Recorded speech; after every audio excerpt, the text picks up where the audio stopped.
let's sort of start with the obvious question. Did you know you were going to be an actor when you were growing up? No, most certainly not. I had dreams of being a cricketer, following in my father's footsteps. I think I thought about the army. Why the army?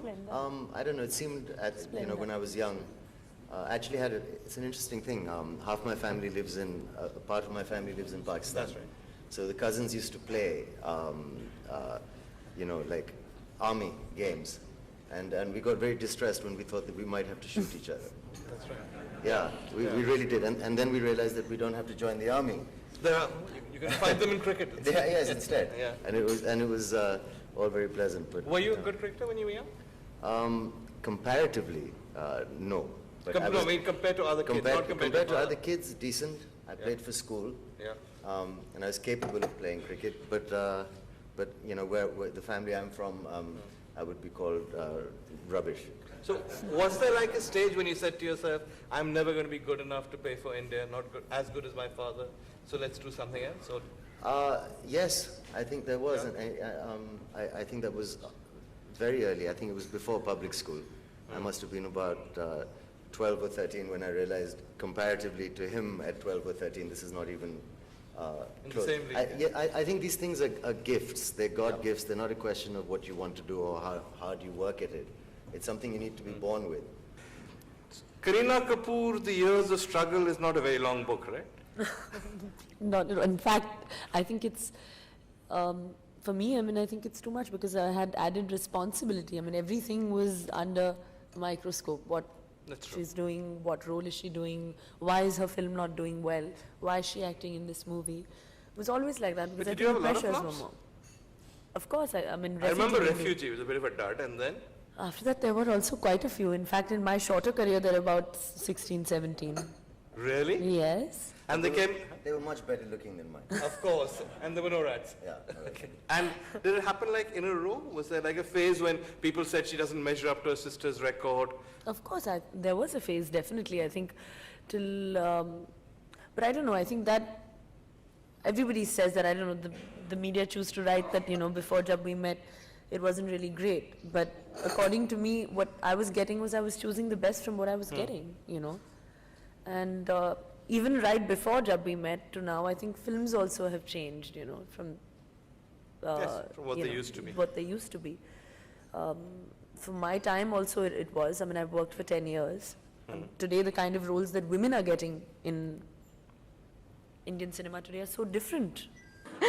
But the question I was leading to was you're actually playing a sex symbol who was not known for very much more than being a sex symbol. Yes. So you really got inside the skin of that kind of character. Was that very different from your own experiences as an actress?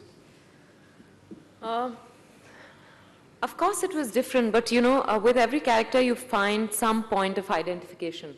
So I found my points of identification with Silk. But at times it was amazing to see the extent to which she didn't use her head. Explain that. Explain that because I haven't seen them. Explain what you mean. Because it was all about the body and she was completely unapologetic about it. She used her sexuality unabashedly, which is great, but for someone like me, I would always say no, but there would be more to it. There would be another layer to this person. Sure. And of course there is, but what she let the world see is just her body and what she could do with it. So that was something that I had to reconcile in my head. Which still happens to some extent, doesn't it? Yes, I think it does. A lot of times, and which is why, when the promos came out, and they said, oh, are you really using sex to sell this film? And I said, whatever it is that we're using to sell this film, when you reach the theaters, you'll realize that here's a person who's far beyond the body. We're going beyond the body. So I think it's not stretching the parallel, but it's a little like Marilyn Monroe, who was perceived as being a sex symbol, but was a person with a lot of depth. Yes. I think it's not just about depth, just to see that there is a person beyond that. I think most often, forget depth or no depth, we are not even willing to see that there is a person. Situation for you to be in. Okay, moving away from people's bodies, as exciting as that is, you joined the industry, you were in a sense an insider. Your father was like the man who invented 1970s cinema. Your mother, very, very famous and talented scriptwriter, had been a child star herself. When you were growing up, you grew up with Salman Khan as one of your friends, people you hung out with. What was it like joining the industry? Do you always know you were going to join the industry? Like I said earlier, I think I was always attracted to film. But I mean, Salman is someone that both Zoya and me looked up to. He was apparently this really cool dude when you guys were I mean, he was a very, very cool guy for us. And he taught me how to skateboard and he taught me how to cycle. Really? Yeah. And he was always looking out for Zoya and me, like he did for his younger brothers and sisters. But for a long period of time, when I got into my teens and early 20s, I completely had cut away from most relationships in the film world. The only friend that I really had at that time was Uday Chopra, who's Aditya's younger brother. And apart from him, most of the friends that I hung out with were non-film folk. Why was that? I don't know. I mean, it was just the way it was, and the college that I went to, the friends that I made there. And then eventually through them, the people that I met were people who were not in the film world. So a lot of my closest friends, even now, are not people really from the film industry. Your father, I once interviewed and told me the story of how you went to see him before you were making Dil Chahta Hai. You told him what the film was about, and he said, wonderful, can I help? Can I do? You said, no, everything's done, the finance is in place, we're just going ahead and making it. He says, that's the first I heard of it. Is that accurate? More or less. Yeah? I didn't want to give him a draft to read, and at that point, while still writing it, and before I was completely sure about what I want the story to be like, for him to, at that point, give me some feedback as to what he thinks it could be. I wanted to finish writing it the way I felt it should be written, to start with. And after that, before I could meet him and give him the script, it just so happened by chance that I met Ritesh, who said, I'm interested in producing the film. So we had this discussion and he said, I'll make the film. So I said, okay, now since it's all happening, I might as well go meet my dad and quickly tell him what's going on. So I gave him the script to read, and I mean, it was nice that he pretty much liked it the way it was. The point your father was making, which I suppose is the same as yours, is that yes, you grew up with films, but nobody launched you or did anything, you did it all yourself. It is crucial, and I genuinely have Amir to thank for that. Yeah. I think he was very helpful to me.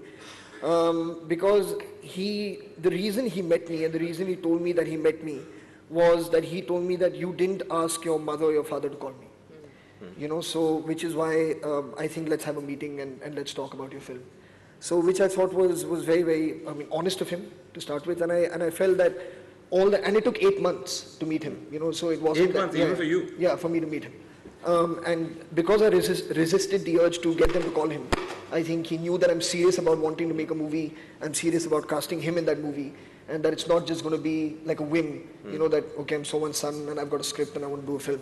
So I do have him to thank for making me understand that I do love this profession. You, on the other hand, didn't grow up in the film industry. I saw you on Coffee with Karan, where you described yourself as a Tambran girl and then said stuff about licking chutney of people's fingers, which I suppose goes along with the celebrating your body angle we just found. But what was it like joining the industry?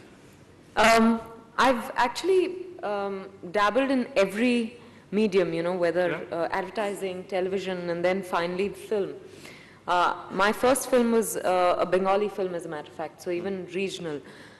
It's been a very long journey so far, but there was no other way I could have approached it. But why did you want to do it? Let's start with I wanted to become an actor. I wanted to be in films, but I realized, was it because you grew up like him as a film fan, or what? Yes, absolutely. I grew up as a film fan. I grew up, wanting to be like some of the actors I watched on screen. Rekha, Shabana Azmi. Okay. And a lot of the others, actually. No, in actual fact, your career has not been anything like this, no? Yeah. Go on. It's interesting. Yeah. But therefore, the only thing I really had was that desire, that burning desire to become an actor. So, and I had heard that this world of films was a big, bad world of films. My parents weren't going to let me do films right away. So I said, okay, if I'm getting to do ads, and at least getting to live my dream in some way, great. So I would treat every ad film I did like a feature film, it was a big deal for me. But life kept, throwing surprises at me and leading me in a certain direction. And the next thing I knew was I was doing Parinita, and things just changed and things began to take a form, a definite form for me. My career in film started.